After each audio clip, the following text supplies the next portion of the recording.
Bom dia, pessoal. Bom dia, pessoal. Oi, bom dia. Boa tarde. Boa tarde. É que eu não sabia se podia falar ou não. Quando a gente faz na hora do almoço, não sabe se é dia ou se é tarde, verdade. né, Carol? Tudo bom, Carol, Fábio, Denísio? Sejam muito bem-vindos. Cacá está aí também, Carlos Takahashi, nosso Cacá. Está por aí? Vamos ver se ele está entrando. E aí, vocês estão bem? Está tudo bom? Tudo Gente, certo, nós Valdir. estamos Prazer já ao estar vivo, aqui. tá? Nós Tudo já em ordem. estamos ao vivo aqui, então já está gravando e está sendo, né, transmitido aqui pela Universidade Zumbi dos Palmares, está sendo pela página da Iniciativa Empresarial e também pelo YouTube da Isto é Dinheiro. Boa tarde, Carlos Takahashi, nosso Cacá, está nos ouvindo?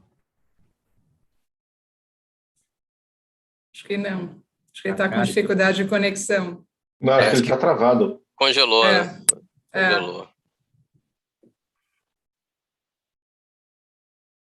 Vamos guardar um pouquinho e a gente já inicia, tá, pessoal? Então, a gente está muito feliz, a satisfação, uma honra muito grande tê-los conosco aqui, a gente está muito satisfeito de poder estar reunindo uma galera dessa estirpe, né, um pessoal especializado, um pessoal que tem um reconhecimento de mercado e que nos deixa muito felizes de poder estar reunindo para a gente discutir um tema tão importante aqui. Bom, boa tarde, Cacá, tudo bem? Boa tarde, Valdir, Fábio, Carol, todo mundo, tudo bem com vocês? E aí, tudo bem?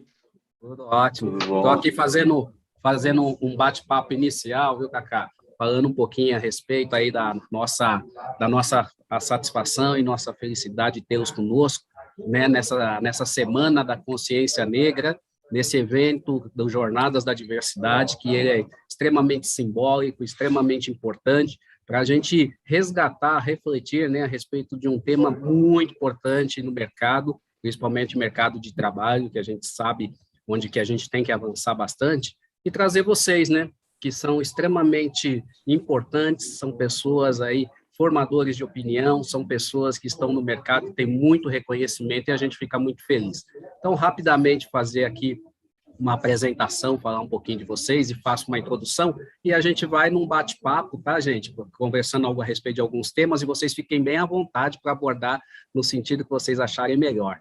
Então, eu sou Valdir Martins, né? Hoje eu estou à frente do Instituto Data Zumbi, que é um parceiro muito forte aí da Iniciativa Empresarial, e também estou como diretor executivo na Iniciativa Empresarial pela Igualdade Racial. Então, estamos fazendo um trabalho conjunto de procurar, em colaboração com as empresas, a gente construir uma agenda que tenha um impacto social efetivo, né? Que a gente passe realmente da questão do discurso para a prática empresarial.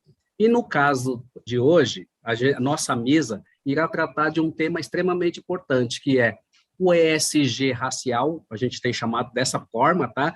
E a visão dos investidores. Então, como vocês, como investidores, enxergam essa temática? E aí eu gostaria de apresentar, primeiramente, aqui, então, que vai compor nossa mesa, a Carol da Costa, que é a nossa querida Carol, aqui da Mauá Capital, o Fábio Alperovitch, da nossa Fama Investimentos, o nosso querido Denísio, né, diretor de participações da Previ, e o nosso Carlos Takahashi, o nosso querido Cacá, que representa aqui, que é o nosso chairman da BlackRock Brasil.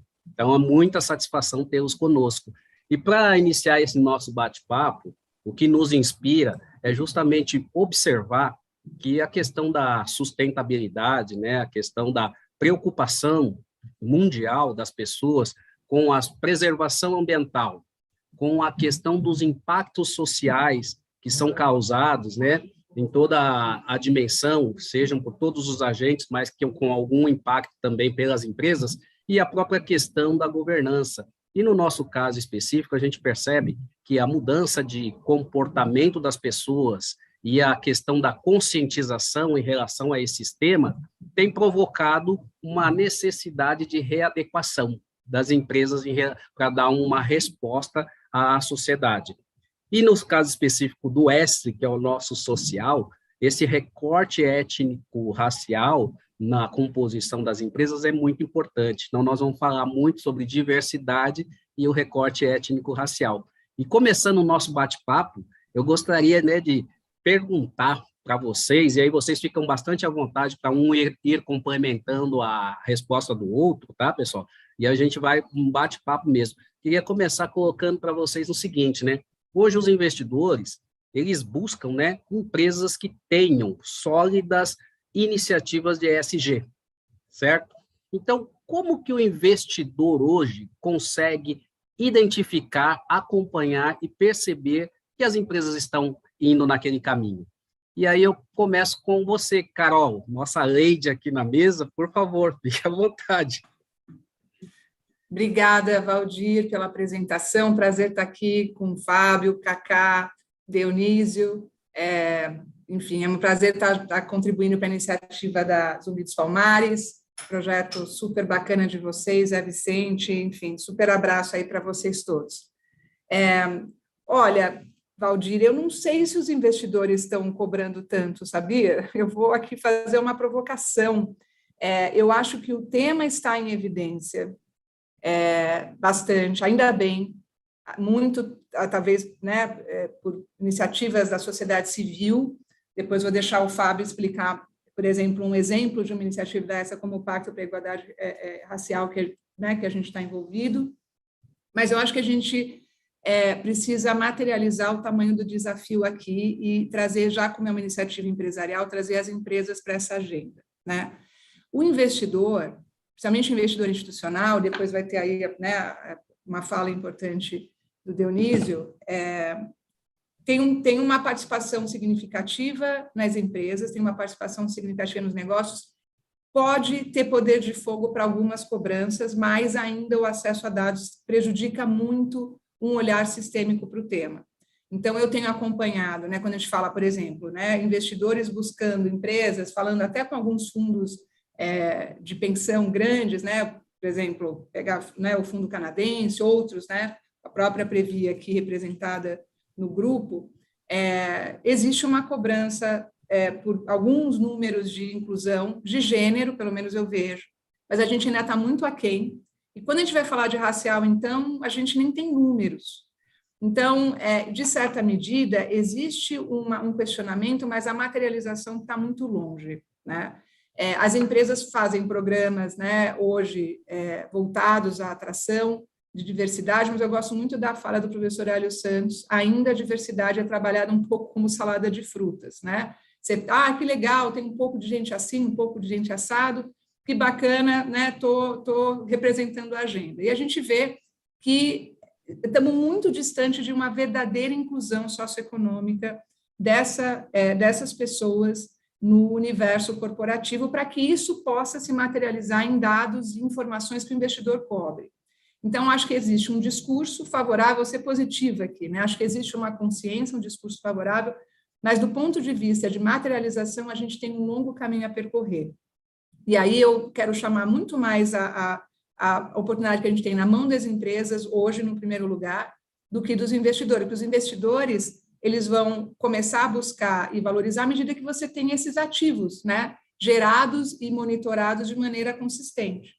Então, eu vejo que tem uma oportunidade muito grande no universo corporativo para a materialização dessa agenda, e ela não se reduz só a um processo seletivo, é todo um processo de aceleração de carreira, de representação dessa população nos cargos de liderança, nos conselhos. Senão, a gente vai ficar sempre olhando números demográficos e a gente não vai olhar a verdadeira agenda de inclusão social. Então, acho que a gente tem um contexto favorável para aprofundar o assunto. Acho que as iniciativas da sociedade civil, de novo, vou depois deixar o Fábio falar, podem ser grandes aceleradoras. E o investidor, ele vai, se de um lado ele espera, ele vai começar, espera-se, né, reagir a empresas que se diferenciam de verdade nessa pauta. E aí, obviamente, a gente vai precisar produzir informações materiais para que o investidor saiba exatamente onde que faz sentido colocar as suas fichas, se essa for uma agenda importante, né? Obviamente que, como você bem fala, Valdir, assim, já se foi provado o quanto diversidade gera retorno, né? gera retorno no negócio, gera retorno, né, na cultura, gera retorno no processo de inovação, e tem aí diversas evidências que comprovam isso.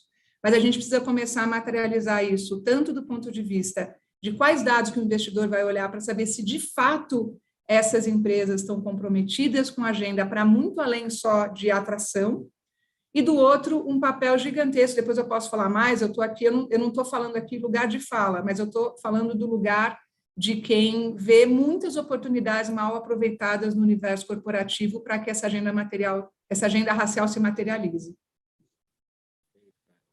Ótimas observações. Alguém gostaria de complementar essa fala da Carol, essa questão da visão, de como os investidores estão conseguindo acompanhar esse tema? Eu gostaria, pode ser? Por favor, Fábio. Olha aqui minha deselegância ainda passando na frente dos colegas. Enfim, boa tarde a todo mundo. Um prazer estar aqui contigo, atender o convite do Valdir. É quase uma ordem, né? Um prazer estar com você mesmo. Eu queria complementar. A Carol falou que ela vai fazer uma provocação e eu queria ir mais a fundo nessa provocação. E, obviamente, eu vou cometer aqui uma generalização. Então, já estou aqui dando avisando, né, que, obviamente, nem todos são assim. Mas as questões sociais, as questões ambientais, não têm sido uma pauta tratada pelo mercado financeiro internacionalmente falando. Essa é muito recente, obviamente que tem pessoas, né, tem instituições que já tratam isso há bastante tempo, mas de uma maneira mais generalizada, mais mainstream, e isso não aconteceu, e isso é muito recente. No Brasil, a situação é um pouco mais grave, porque os debates relativos a direitos humanos e meio ambiente, eles eram interditados. Não é que eles não aconteciam por falta de conhecimento ou de interesse, de fato, eles eram interditados dentro desse meio da cúpula do mercado corporativo e do mercado financeiro, por haver o entendimento que a pauta social, a pauta de direitos humanos, a pauta ambiental, se tratavam de assuntos ideológicos e, portanto, essas questões eram, enfim, as pessoas eram refratárias a essas questões no debate. Então, esse debate não aconteceu.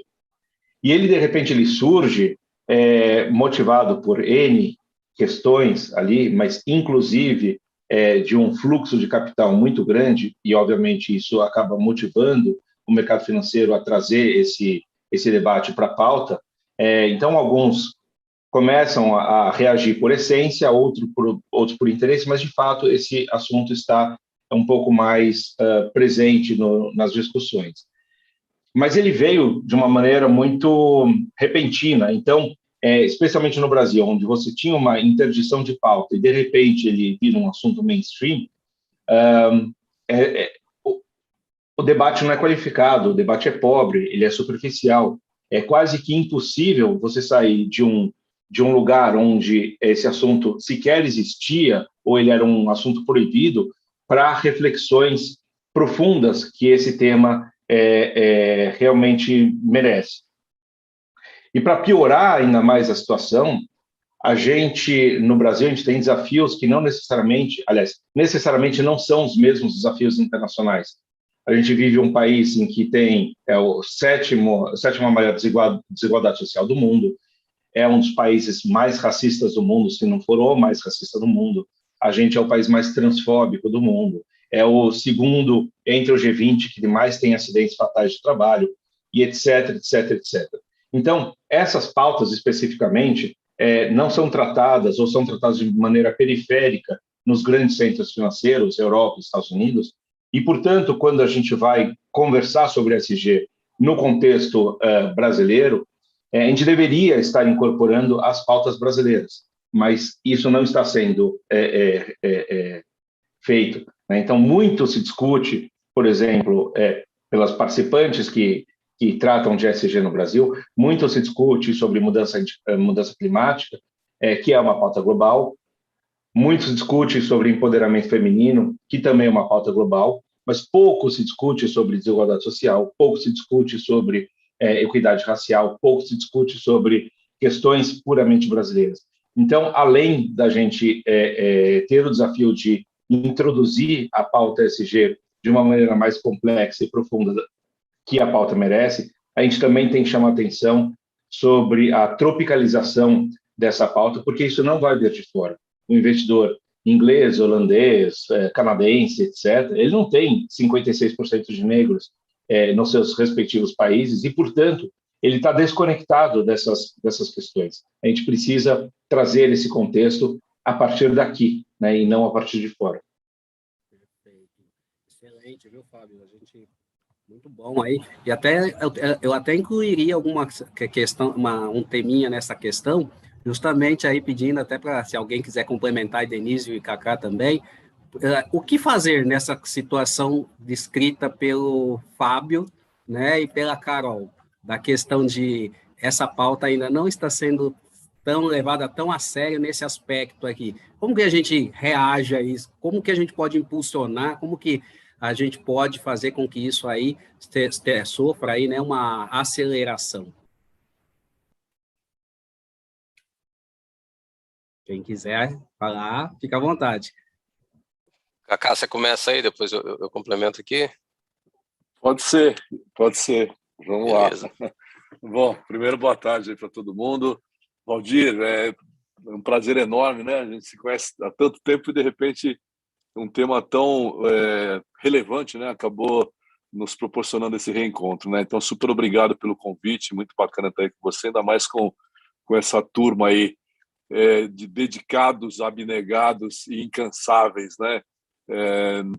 Não só na discussão, mas sobretudo na ação com relação a esse tema que a gente está conversando hoje aqui. Então, muito bom estar aí com o Carol, com o Fábio e Denísio, né? Denísio, meu conselheiro. Então, é bom demais estar aqui com vocês todos.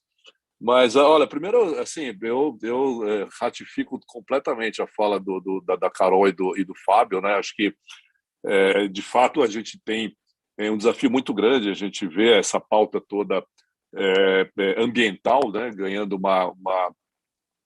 tomando um espaço bastante grande de todas as discussões relacionadas ao ESG, mas nós temos realidades distintas, né? Então, outro dia eu estava lendo algumas coisas a respeito e a hora que você fala, poxa, ok, né? Nós temos aí toda essa discussão de mudar a nossa matriz energética, né? Objetivando, obviamente, a redução de emissões e, consequentemente, ajudando aí a manter a temperatura do nosso planeta em níveis razoáveis, né? Mas quando a gente fala em energia, né, então a gente está numa discussão de ir para energias renováveis, né? Em alguns países está falando né, de transformação ou de migração dessa matriz. Agora, por outro lado, você tem lá, e às vezes a gente fala de África, mas não precisa chegar lá, não, é só ir em alguns locais periféricos aqui do país, né? De São Paulo, não precisa ir nem tão longe do país, vamos para a periferia de São Paulo, e você vai encontrar ainda pessoas que não têm uma condição de energia que proporcione iluminação para alguém estudar, não é? Então, é isso que acontece, né? Então, você tem aí alguns gaps realmente muito relevantes, né, que a gente precisa resolver. E aquela história, a gente fica muitas vezes numa pauta, parece que as pautas são excludentes, né?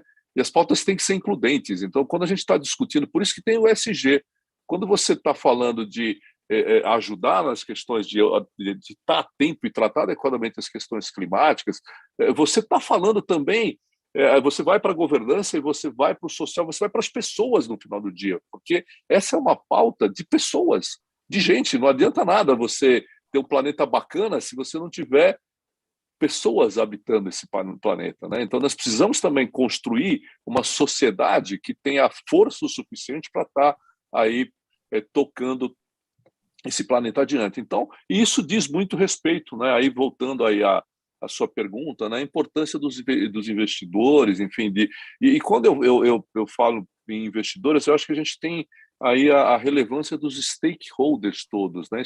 Isso não é uma agenda que se faz sozinho, não é? Então, quando você fala em investidores, eles têm uma importância muito grande, mas os investidores precisam de ativos para investir, não é? Então, quem está ali na outra ponta emitindo os ativos também precisa estar alinhado, e assim vai. Quem faz análise, quem provê o mercado de informações, enfim, você tem que ter uma conexão maior entre as partes. Então, eu acho que hoje, eu diria assim, sobretudo, ir para a ação, né? Então, é um pouco do que o Fábio falou.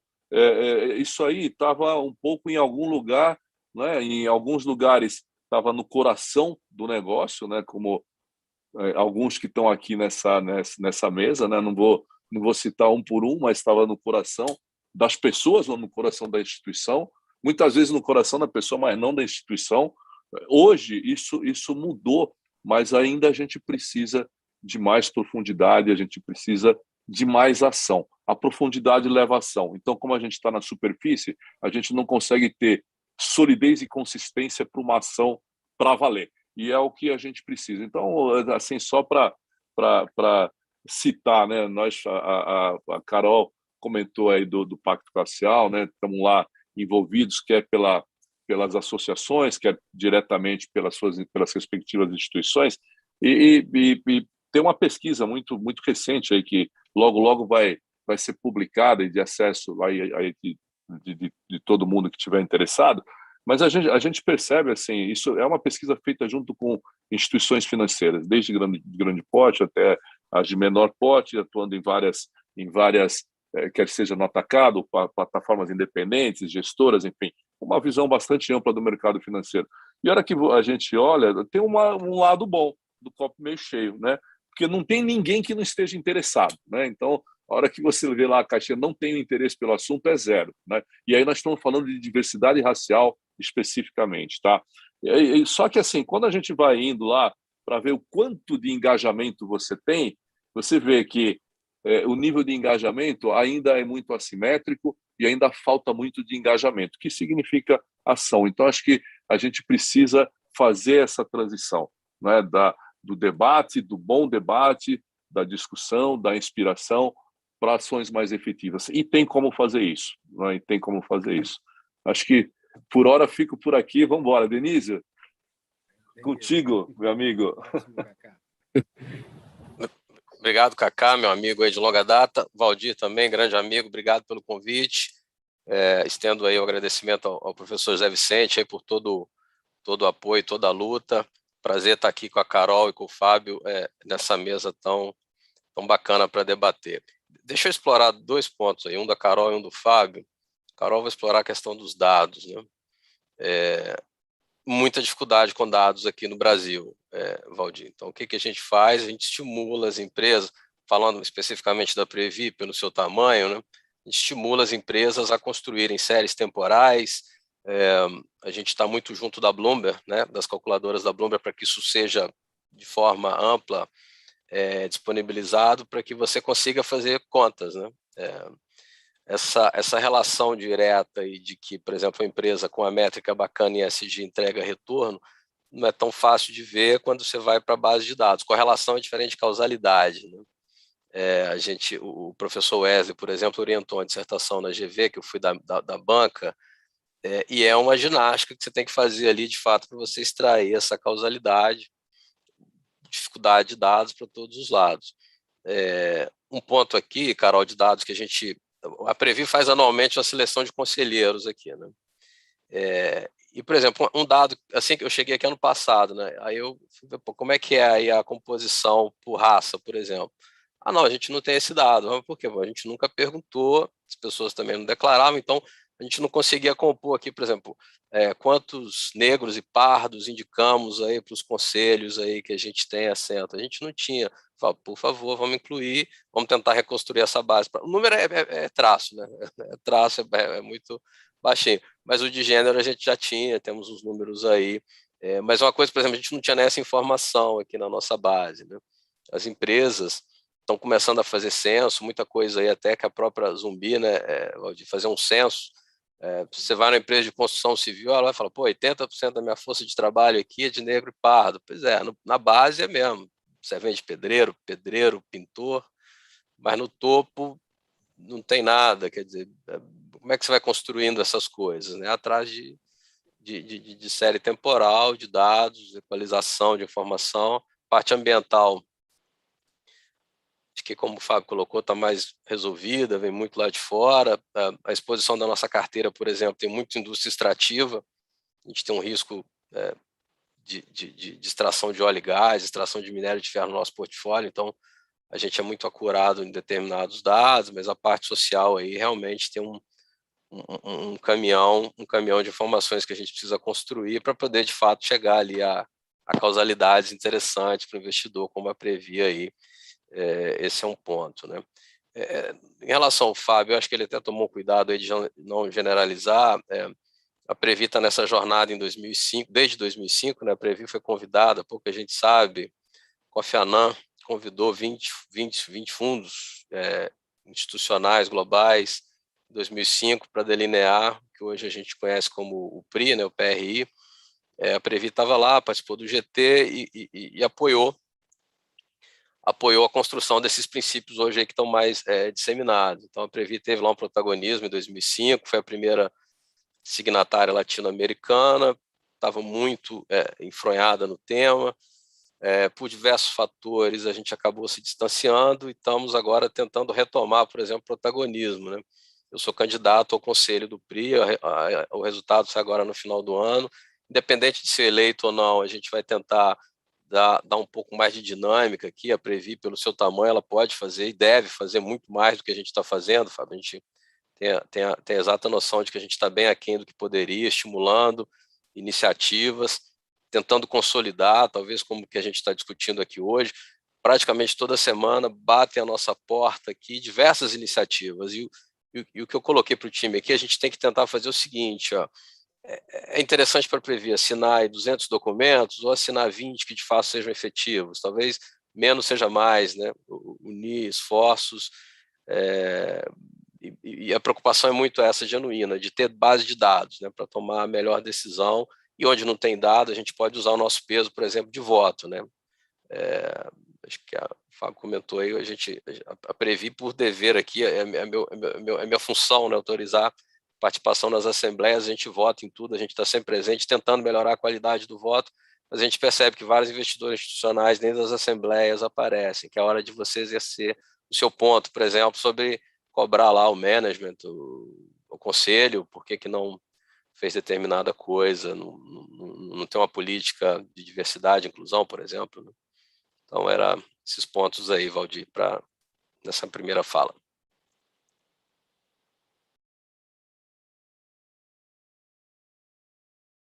Está no mudo, Valdir. Valdir, está no mudo. Você está mutado. Não. Obrigado, Cacá, obrigado, Carol. Obrigado, Cacá, obrigado, o Denise, aí, pelas palavras. E isso aí que vocês levantaram, né, esses dados corroboram muito o que a gente acabou de divulgar agora cedo, que foi a segunda edição do nosso Índice de Equidade Racial nas Empresas. Então, esse que vocês comentaram, de que realmente se tem muito discurso, se tem muito apelo para o tema, se tem muita facilidade de transitar e se conscientizar da necessidade de tratar isso de uma forma mais prática, mas isso ainda não vem acontecendo.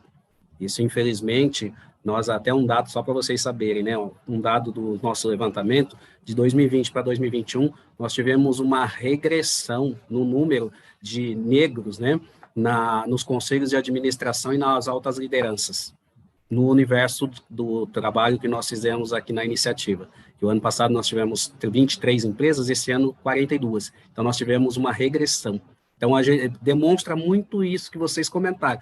E aí, uma preocupação que eu gostaria que vocês nos explorassem um pouquinho também. A Carol falou de dados, o Denise explorou, o Cacá e o Fábio também trouxeram que realmente é difícil ter métrica adequada se você realmente não tem os números e aí você não consegue tomar decisões. Vocês acreditam que, diante desse quadro que nós temos atualmente, isso efetivamente vai avançar? Principalmente nessa pauta, né, do ESG e considerando essa questão étnico-racial da diversidade nas empresas? Vocês, como pessoas de mercado, vocês entendem que isso vai avançar ou vai continuar por um bom tempo ainda essa questão do discurso descolado da prática? Como é que vocês enxergam isso? E aí fiquem à vontade, quem gostaria de começar aí. Cacá? Acho que eu vou começar, então. Assim, eu tenho sempre um pouco do olhar do copo um pouco cheio, sem fugir da realidade, né? E dentro dessa visão de copo cheio, eu acho que assim nós estamos com, por exemplo, você citou uma pesquisa aí que vocês falaram a respeito dela hoje de manhã. Eu falei sobre uma outra pesquisa que está acontecendo lá no âmbito da Anbima, não é? E pesquisas com focos específicos. Então, primeiro, acho que tem um interesse amplo da sociedade de entender e ver melhor revelado o que nós temos de desafio pela frente, não é? Então, aí nós estamos falando em transparência. Então, acho que o primeiro passo é sempre você ter informação e ter transparência e essas informações se tornarem públicas, né? Então, acho que esse é um passo super importante e está acontecendo. E tem o passo um pouco assim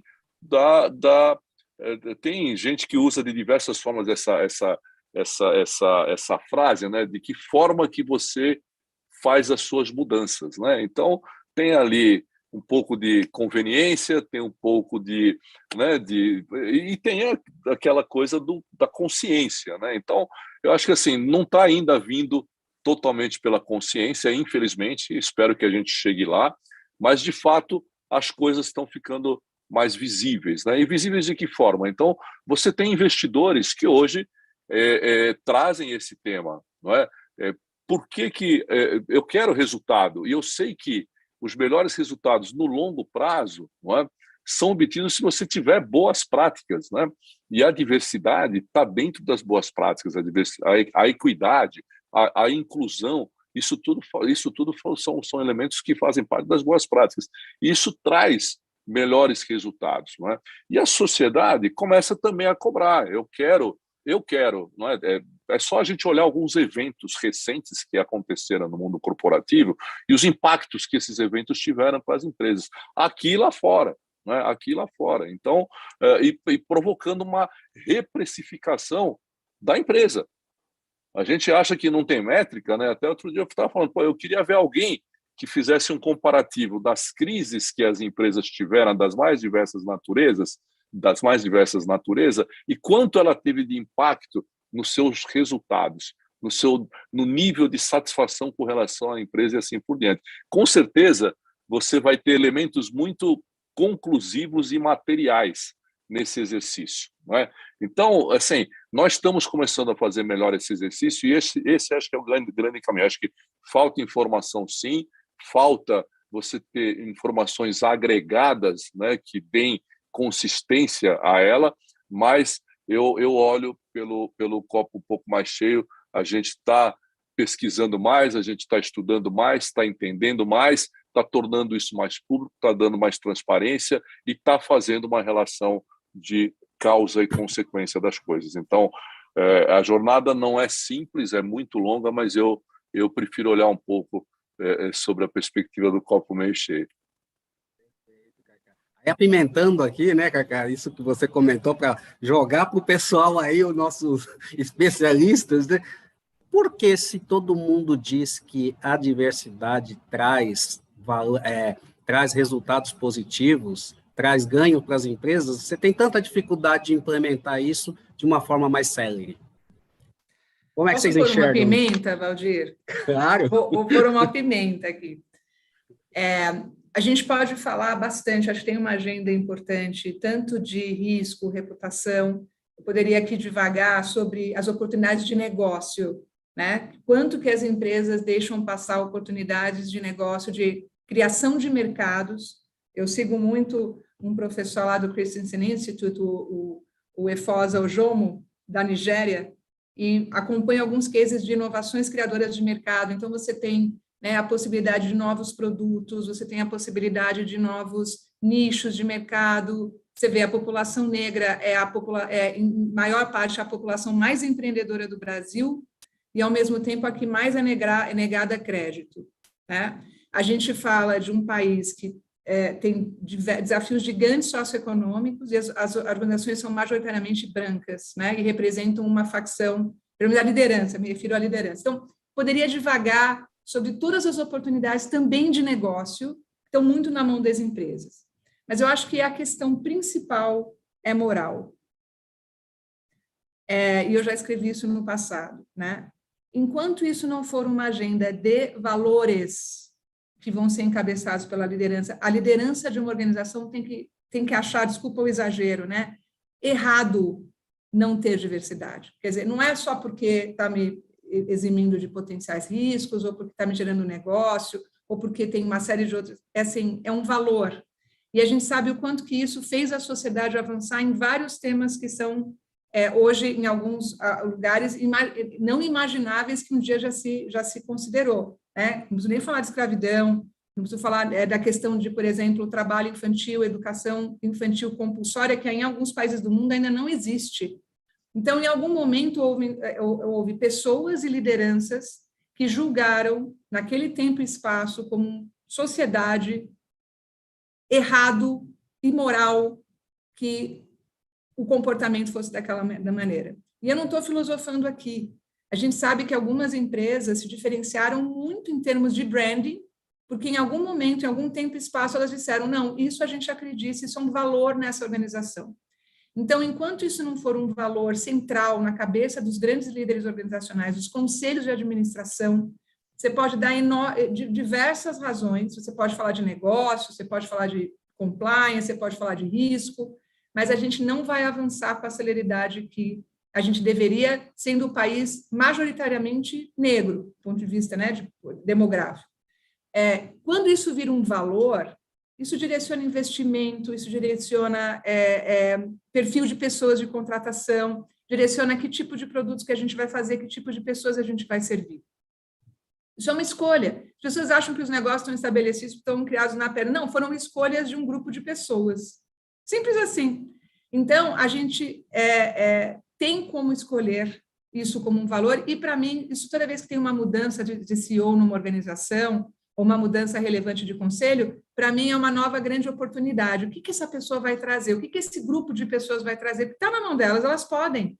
Né? E não vai machucar em retorno, nem investimento, porque quando você faz a coisa que gera valor para a sociedade, isso traz retorno. Isso a gente já sabe, né? Não precisamos devagar sobre isso. Mas é uma escolha essencialmente moral. Então, eu queria trazer esse ponto, porque às vezes ele fica esquecido, e a gente, obviamente, tem tantos outros argumentos, né, no mundo do negócio, né, no mundo do risco, no mundo do investimento, e a gente não traz a questão central, que é uma escolha moral daquela organização. Simples assim. E tão difícil, né, ao mesmo tempo. Perfeito, viu, Carol? Perfeita a sua abordagem, porque eu acho que essa é uma questão de centralidade mesmo. Até, assim, quando o Kaká traz que essa pauta é a pauta de gente, né? Você está falando de gente, e você traz essa questão da moral, ela aí dos valores, né? É o que ela nos direciona, né? Então, gostaria de ouvir nossos outros dois aí também, nossos dois convidados, Fábio e a Denise, por favor, fiquem à vontade. Você quer começar, Denise? Você que manda, Fábio. Começo aqui, então. Vai lá. Deixa eu explorar 2 pontos aqui, então, Valdir, que você colocou. Aproveitando o gancho do Kaká e do copo meio cheio, né? O Banco Central americano, por exemplo, ele tem um mandato, é uma meta de inflação não explícita como a nossa, mas ele, por exemplo, ele está olhando para o desemprego americano, como todos os bancos centrais olham, quer dizer, se o desemprego está alto, pressão sobre preços é menor, mas ele está olhando também o seguinte, qual que é a qualidade desse desemprego? Quais as pessoas que estão desempregadas? São negros, são hispânicos? Então, tem dentro de uma política monetária hoje, isso é um avanço, né? Daqui a pouco chega aqui, né? Essas coisas começam lá, daqui a pouco vem para o framework brasileiro, mas ele também tem um olhar aí sobre a qualidade do desemprego, se é um desemprego não inclusivo, ou com determinadas discriminações que a gente sabe que ocorrem no mercado de trabalho, discriminações de gênero e de raça, principalmente aqui no Brasil. Esse é um ponto. Para essa parte do desemprego. Outro lado, na parte do crescimento econômico, tem ficado claro na literatura aí, países muito desiguais, como o Brasil, os dados aí que o Fábio comentou, super desigual, tem muita coisa torta aqui, ele tem dificuldade para crescer, né? Aí você pode falar, por motivos óbvios, né? País muito desigual, tem tanta desigualdade de educação, na pandemia isso ficou claro, quem tinha dinheiro assistiu aula pelo tablet, dentro de casa, do quarto, com ar-condicionado, e quem não tinha não teve como acompanhar. Essa sociedade vota, essa sociedade toma decisões, elege lá o Congresso, para uma dimensão, né? É difícil você crescer partindo do pressuposto que você vai ter uma casta, aí, um percentual ínfimo da população com acesso e os demais aí não, né? Isso gera diversas dificuldades, até na construção das instituições, que no limite é o que acabam definindo aí. Então, eu acho que está na agenda sim, está na pauta sim.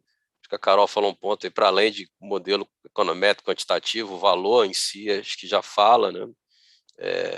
Para a gente ter esse avanço.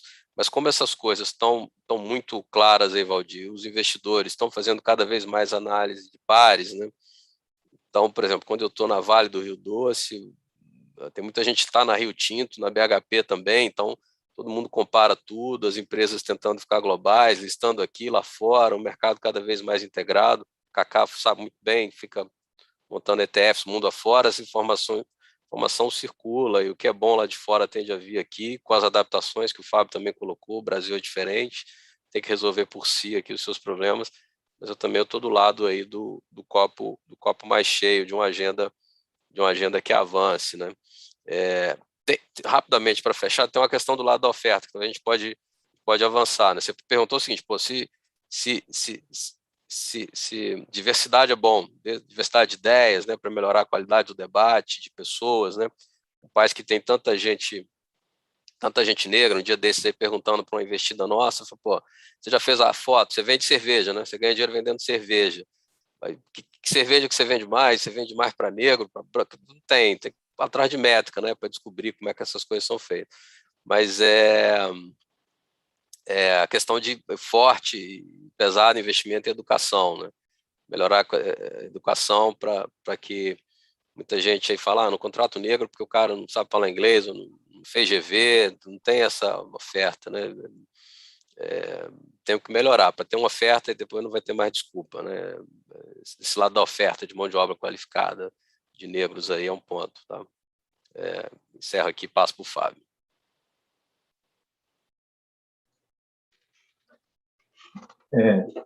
Bom, já que vocês começaram falando de copo, né? De copo meio cheio, acho que na minha perspectiva eu nem sei onde está o copo, né? Eu tô bastante preocupado porque a gente tem situações críticas de todos os lados e eu vejo ainda, pelo menos agora eu vejo o discurso, mas ainda são discursos vazios e muito pouca prática.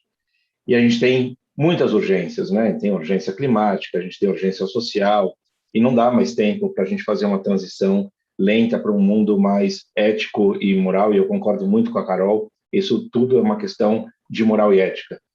Inclusive, na semana passada eu participei da COP, e eu coloquei exatamente isso, né? A questão climática, por exemplo, não é uma questão ambiental. As consequências sociais das mudanças climáticas são gigantes. Causar pobreza, fome, problema de refugiado, etc., é essencialmente social. E a gente tem que pensar isso com a perspectiva ética, né? A gente não tem um direito nenhum de roubar o futuro das próximas gerações. E se a gente começar a pensar em perspectiva, essa divisão do ESG em quadrantes, né, vamos dizer que tem os assuntos ambientais, sociais, de governança, ela é incorreta. Eles são todos juntos. Não existe questões ambientais que não tenham consequências sociais. Não existe algo social que não seja resolvido por uma questão de governança. E olhar do ponto de vista ético, eu acho que essa um dever que a gente tem. E quando a gente tem um olhar ético sobre essas questões, a gente tende a resolvê-las. E eu tenho muito medo da métrica, apesar da métrica ser absolutamente essencial, não sou contra a métrica, não, mas a métrica acaba sendo um atalho que muita gente precisa, que leva à simplificação. E a gente olha para a métrica sem olhar o que está por trás da métrica. E esse é um perigo, né? Porque você, eventualmente, vai ficar refém da métrica e não vai resolver a essência do problema. E também não vai ter essa visão sistêmica de que está tudo conectado.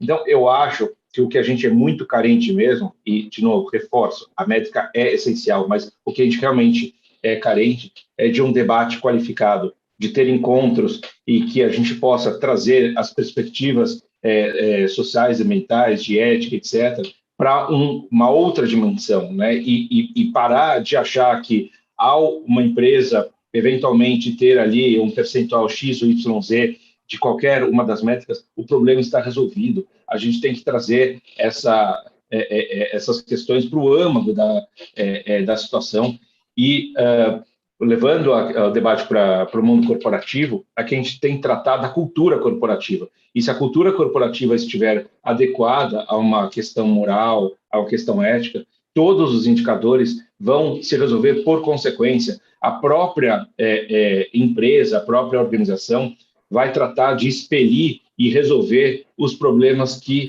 vão ferir essa questão cultural.